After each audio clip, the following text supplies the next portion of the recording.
everyone. My name is Marion Napoleon, and I'm a senior instructor out of Texas. Most importantly, I am here today to talk to you about the importance of getting your certification or your SFR certification.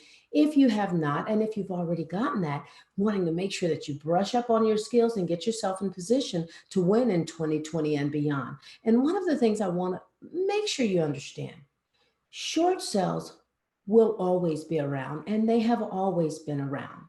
And foreclosures have always been around. But most importantly, with our current market condition or our current economic condition, so to speak, we're in the middle of a pandemic. A lot of individuals have lost their jobs. So unemployment rate is at an all-time high. We also have a large number of individuals impacted by COVID-19 as far as their health is concerned. So a lot of them may have lost their businesses as a result of going in the hospital and unable to work, or just simply all of the investments, all of the industries, everyone has been impacted in some way by COVID-19. So some of the things we're going to talk about today is really understanding how do we work with distressed homeowners amid a storm or amid a crisis, okay? So let's jump in, let's get started. And I hope to see some of you guys in our future SFR classes. So I'm gonna share my screen with you briefly. Okay, awesome. So a couple of things I want to talk with you today about is distressed homeowners and understanding that these distressed homeowners, they're going to need you in the near future. And one of the things we want to make sure you understand is all of the terminology, how to find these properties, and how to manage them and market them to your advantage. So when we talk about distressed properties, many people don't understand what we mean by that. But what we mean is simply any homeowner that has found themselves in a financial hardship or distress situation. And again, we'll give you a list of those, but let's say, for example, a divorce. A divorce simply means that you had an individual household that was used to potentially two very strong incomes. But now as a result of a divorce, they're only going to have one income, which automatically puts those individuals in a what we call a financial hardship, because it's going to be very difficult for them to continue maintaining maybe that exact household under one particular income. But also when you look over at the financial hardships, it just simply means there are many reasons why you can be in that financial hardship situation. Some of the ways in which are the ways we define financial hardships. Unemployment. Again, I spoke about the massive number of individuals that are unemployed as a result of our current pandemic. So that can simply have a tremendous impact. Loss of hours. So let's just say that prior to COVID, you were working 8 hours a day or a lot of overtime. But what I'm hearing a lot of individuals say is that overtime has been pretty much pulled back, and some of them, their hours have been cut in half. So now they're dealing with a very large financial hardship in their household. Underemployment is another thing. It just means somewhat similar to loss of income, but it just means that they just can't find the right type of employment or the number of hours or whatever. Relocation is one that many people don't think about. Let's just say your job relocates you 50 miles away. That means that your current household, you may have a family living in that household. So you're going to have to maintain that mortgage. And then in the meantime, you're going to have to set up a temporary housing situation, which is rental. So now you're paying income in two different households, which can basically put you in a financial hardship and potentially qualify you for short sale. Business values. Oh, a lot of small businesses and large corporations alike have had to close their doors in our current environment. And as a result of that, that's creating an immediate hardship for them because they cannot pay their mortgage, they can't pay their bills, okay? And this is what we're talking about here is their inability to pay their mortgage, illness and medical costs. I know a lot of fellow realtors and friends and family members that actually personally had some type of medical situation going on with COVID. Health insurance increases. Boy, that's a whole nother conversation that we'll say for another day. divorce and death of spouses. So let's start with death. Man, we have had a lot of Americans lose their lives at this current time, which means probate courts are absolutely going crazy right now, and they will be once everything settles. I've been dealing with probates for a very long time. Um, and what I'm seeing now is a very interesting boom on that side. So that's a hardship that many realtors don't think about. Divorce, financial hardships, I explained that earlier, but divorces can also potentially mean a receivership for you as a realtor if you understand how it works and if you build those relationships with the courts. But most importantly, we need to make sure we educate the consumer that if a death or a hardship or any of these things go on, we can help you as realtors, okay? Increase in mortgage payments. We have a lot of people who were under temporary modifications that were coming out of them. Now they've got this massive increases. So this is another financial hardship potentially. Natural disasters, guys, that's tornadoes, floods, hurricanes, pandemics. Those are all different things that what we consider acts of God, or they're just simply things that are out of our will and are out of our way. So these are all what we call valid financial hardships. Now, what you have to be careful with is making sure that individuals are not trying to create some type of strategic default where they may go in and stop paying their mortgage payments simply because everyone else is taking advantage of all of the forbearances and COVID. Why not take advantage of that? One of the things I always like to tell people is when there's a storm or when there's a disaster going on, most people have a tendency to freeze or really kind of get paralyzed. This is the time and when you as realtors or brokers should really step out ahead of the game and build your business. Many realtors during the 2008 and 9 debacle, man, you guys found yourself having to get out of real estate or having to get full-time jobs or having to do other things to survive because the market shifted so quickly. Now, it's not my position to say whether or not we're going to have a tsunami of REO properties. But here's what I say: get in position so that you can do whatever the market bring to us. Let's be in position to deal with that. Okay. So some of the opportunities, BPOs, let me tell you, I know a lot of broker shops that make thousands of dollars a month simply doing BPOs. Now, what a BPO is simply a market analysis or a CMA on steroids, okay? Anywhere from $80 to $100 per transaction. That may not seem like a lot of money, but guess what that does? It opens the doors to corporate relationships. So you have a lot of companies that will need you to do those. And once they know that you understand pricing, you understand your market, then they may reach out to you when there is foreclosure in your area and they don't have a realtor kind of in-house. They may reach out to you and say, hey, we'd like for you to handle this REO property for us because we know you understand pricing in your area.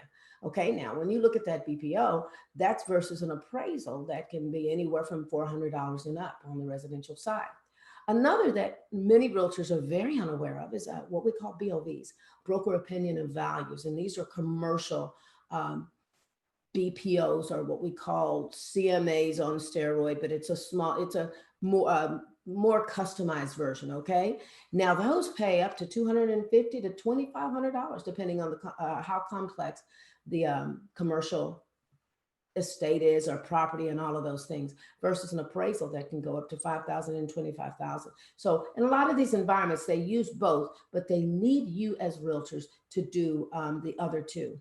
Now, another thing, short sales. Let me tell you guys something about short sales. When I started my career in real estate, I did a lot of new construction. New construction has always been my passion and everything. It's just been the way to go for me. But one of the things I quickly realized is a lot of individuals got more house than they could truly afford. Um, so one of the things I did was stayed close to the heartbeat of that consumer and made sure they were okay because, property taxes can go up. all kinds of things can happen when you purchase a new home. But as a result of that, many of them would reach out to me and confide in me, so to speak, because here's something I want you to understand about short sales. Your family members, your friends, your coworkers, and your clients, when they are falling on hard times, they're not going to reach out to you immediately because they're embarrassed. They don't want people to know. So this is a very sensitive area in which you can make it a huge niche in your business. But reach out to them. How's it going? Running into any problems? How may I help you? Set yourself in position to be the housing counselor and to work with that consumer in good times and in bad. Penetrate that short sale, set up your short sale playbook, and know when to move in to help them on short sales. Another area is corporate REO listings. Now, this one is probably one of the hardest areas to penetrate, but I'll talk to you guys about that. We do a great job in our SFR book talking to you about the different asset management companies, but get out there and get into some of those conferences and all of those things so that you can set yourself in position to potentially get a very nice REO client, okay? Again, probates, I've just talked about that because if there's deaths or anything like that, you're going to have individuals who may have a will, which means they're going to have an executor reach out to you. And if they don't, then that means that you're going to have to work with an attorney on the court side. But man, in that distressed property, that's a big one. Receiverships, we talked a little bit about that with divorces. If they're going through any type of divorce situation and they can't agree, then the courts jump in and the judge or the courts will decide that realtor is going to pretty much handle that property, and that should be you. And then again, investment opportunities for you as realtors, or investment opportunities to get in there and work with investors that might be interested in some of this distressed properties, okay? Another area that I really want you to beef up in is really educating yourself and preparing to win when the opportunities, right in front of your face. So again, get that SFR certification and get it now. Don't wait until you're in the middle of the storm and then try to go back and get it. Get it now. Also, keep up with economic updates, both from a national level, from a state level, and in your local markets. And this picture here, I love to follow all of the economists. I've Lawrence Yun is one, National Association of Realtors, and I follow him on LinkedIn. I've had the opportunity to be the presenter that brings them on stage in our state. There's, our state economists, but just get yourself engulfed in what's going on, because what's so wonderful right now, no one really knows what's going to happen. A lot of predictions, but everyone right now is kind of in a hurry up and wait situation to see what 2021 has in store, because we're at the end of the year, where we have the holidays, there's been a presidential election, and no one forecloses in the middle of that. We also have forbearances going on, and a lot of those have been extended. So really, really keep your ears and eyes on what's going on in your market so that you can be ready to run when it happens, okay? Master the terminology in this particular industry. We've done a great job, again, of giving you all of the terminology, but when we throw out things like BPO, government-sponsored entities, Fannie Mae, Freddie Mac, no one understands what all of that means to you as a realtor and how you can capitalize on that to win, okay? REO conferences, not a lot of them out there. 5 stars one, but guys, I can't stress enough to you, this is the time to not only attend those REO conferences, but make sure attending your state conferences and your National Association of Realtors conferences, because if there's something big that's going to happen, I guarantee you those guys are going to be on board. And again, join any discussions about distressed properties, okay?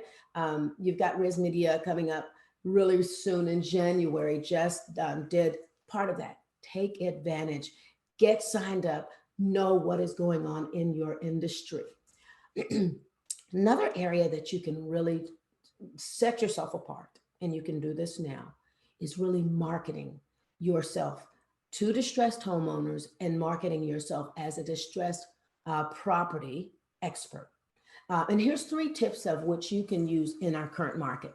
One of the big things is Zoom. Man, take advantage of not just Zoom, but take advantage of all of the platforms that you can invite homeowners that are experiencing problems to join you for an evening of discussion on distressed properties, okay? Position yourself as the expert in your area. Another thing, reach out to churches. I love the any 55 and over communities, but any organization that I can reach out to that I have the ability to talk to employees, especially with unemployment and things like that. I always like to ask, hey, do you mind if I come in and give them some opportunities of how they can save their properties if they're interested, or how we can move forward with preventing a foreclosure.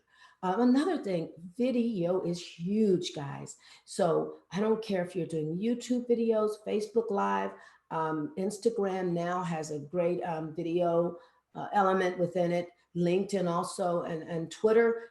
Take those and upload them to Twitter. But get in the video business, because if you can get that affiliated with your search engine optimization and things like that, man, it's going to help you get found when the corporate entities are looking for REO agents, so to speak. And if you are in a market where you still have the ability to do face-to-face live meetings, take advantage of that as well, okay? But be part of the group that gets their marketing out early and not the ones that wait until after it's too late. These are just kind of some examples, but remember, in your SFR material, there's a lot of great marketing ideas, okay? But here's one on a lot of the classes: how to help distressed homeowners amid a crisis. But I do another spin of that of, are you a homeowner in a crisis? How we can help you save your home. And then probate and distressed property pros, and that's where we really brag about all of our certifications and designations in that area. But man, SFR is by far the best. And make sure that on your LinkedIn profile and on your Facebook profile and all of your social media profiles, that you brag about the fact that you are SFR certified. Also, one of the biggest nuggets I want you to take away is there are so many corporate opportunities that many realtors are not aware of, okay? So what you need to do is market your SFR certification. Spell it out, short sale foreclosure certifications, because now if you put that into your LinkedIn profiles or Facebook and make it part of your website, all of that, you're going to now, when they Google you, like the gentleman on the right here, he's the only person that pulled up when I Googled short sales, preparing for short sales and foreclosure listings. And he does videos, little episodes, both to mostly to the consumers, okay? Another thing is really make sure that you understand pricing and BPOs, and that you can explain to them that you have that knowledge, because again, they're always looking for residential real estate professionals in their subdivision or in their market or in their city to help them with pricing. And again, make sure that you can be found. One of the things, I come out of the REO world, spent 6.5 years with a very large asset management company, working with Fannie Mae, VA, HUD, Bank of America, Wells Fargo, on the training side, managing and training REO agents how to really handle these properties, but most importantly, helping when it came to recruitment. And one of the things we found when we had areas that we did not have agents in our database, we Googled the areas. We Googled REO agents, foreclosure agents, distressed property agents, all type of concatenations to find us realtors in that area. And if you are not properly setting your your keyword searches and making sure your website talks about the fact that that is one of the specialty areas that you handle, you're losing out. Another thing I want you to really make sure that you're careful with, and this is why you want to get this SFR certification, is remember, distressed property is a very specialized area of which you can get yourself in a lot of trouble if you don't understand what is going on. And you are really not doing your client any service by not having an education and understanding of exactly what they're getting into prior to moving them into that. Let me give you a couple of examples. If for some reason you don't realize that if they are short, let's say if the house is worth $100,000, and wouldn't that be great to find a $100,000 house, and you only sell it for 20,000? Just giving an example. Then there's that deficiency shortage there. They're going to want to see that taken care of in some kind of way. So what happens in every state is different because it's all state specific, is there's a strong possibility that consumer can get a 1099 or can get a big bill from the IRS that says, hey, guess what? You owe this money. And as realtors, it's our job to make sure that we look out for our clients and get a deficiency waiver, or make sure that that client is reaching out, trying to get a deficiency waiver. A lot of little bitty things, okay? Another thing that I want to make sure you are in position to do is to find these distressed deals early in the process. Now, all of us have amazing tools right at our fingertips through our associations. One of them is RPR. RPR does a great job of telling us where that asset is, which is what we call a property, where that asset is in the foreclosure process. So what we want to do is we want to get it quick. We want to get it right when they give them the notice of foreclosure, okay? You've got to really stay close to the heartbeat of that consumer and making sure you're asking, hey, is everything okay? Has this pandemic impacted you? If so, have you received any letters from the lender? Please share them with me. You also want to know about the foreclosure notice. Have they gotten the foreclosure notice? Also, are they already in position to do the sale? And most importantly, has it moved in the foreclosure? Now, here's another thing, the reason it's important to get it early in the process. When it comes to short sale, there's nothing short about it. I think we all know that. But the earlier you grab it in the process, the more likely you are to get it across the finish line before it hits foreclosure, because the foreclosure process does not stop for anyone. There's a couple of reasons, bankruptcy or something like that. But for the most part, that foreclosure or that REO process, it's going to continue. It can be halted, but until that consumer can pretty much pay that and bring it up to current payment, that process is going to move on, okay? Another system, and a lot of large associations provide the advanced version of Remind for free. But Remind is another resource that is amazing, because not only can you find where it is in the process, but you can actually go out and look at, hey, show me all of the properties in this area that have been in default for X number of months. So it's a great way to look at what's going on in your neighborhood, your community, or in your city for that matter. Okay, MLSs have done a great job of now populating a foreclosure element to it, which allows you to go in and look and see what's going on, where is it in the process, but grab them early in the process. Know and understand that if you take that short sale, got to make sure you're giving yourself plenty of time. Because I'm going to tell you, I have been able to take a short sale in 2 weeks. And if you get the right cash buyer and someone that's ready, willing, and able, and you know how to communicate and navigate through the systems and get to the right people, you can get it closed. But you got to be committed, and your clients have to be committed. We call it distressed for a reason. If they're in a distressed situation, that means that their finances are distressed. That means that they are stressed. And nine times out of 10, if it's something like a divorce or something like that, trying to get all the documentation together is a nightmare. And that's the number one reason why short sales fall apart. It has nothing to do with the lenders ignoring you. It's all about collecting all of the proper documentation, submitting it at one time, and following through and making sure that you are staying on top of everything, okay? So grab those deals early in the process so that you can win. Get out if you have not already gotten that SFR certification. If you have, take it again, because we've done a rewrite of that. Get ready to position yourself to win, guys, in 2021 and beyond. And I look forward to seeing you in some of our SFR classes. Again, my name is Marion Napoleon, and I thank you so much for your time.